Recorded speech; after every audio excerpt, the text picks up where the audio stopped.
A Hillsborough County woman was sentenced today for the 2021 murder of her sister.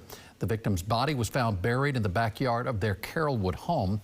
News Channel 8's Alessandra Young reports. Debra Patton has been sentenced to life in prison after several of her sister's friends spoke out about how her murder impacted them, many of them breaking down in tears. For months before her death, Karen repeatedly stated, "If something happens to me, tell them it was my sister. She is going to kill me." In May of 2021, Karen Pais was found murdered and buried in the backyard of her Carrollwood home that she shared with her sister, Debra Patton.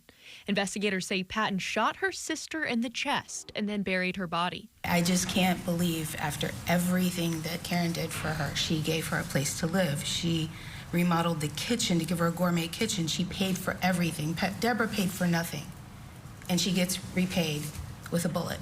The two sisters had been sharing the home on Cypress Park Street for years. Pais' friends shared the two sisters had a fractured relationship and that Patton had previously threatened her sister. Her death was not just a loss, it was a shock that shattered the sense of safety and trust. Patton was found guilty of murder last month, and then today, person after person stood before the judge asking for the harshest sentence. I want her to die in prison. I want her to be miserable.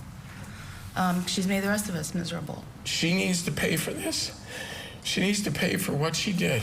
Just before the judge announced his sentencing, Patton spoke. I do stand here blameless for this.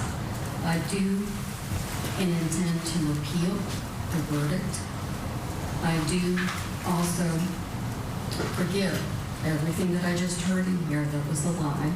The judge said nobody agrees with her and that he remembers when this case first came in. When I watched the video and saw you just calmly take the shovel and walk back into the house to bury your sister's body, it's unfathomable.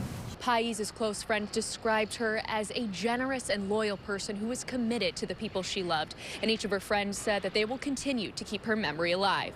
In Tampa, I'm Alessandra Young, 8 on your side.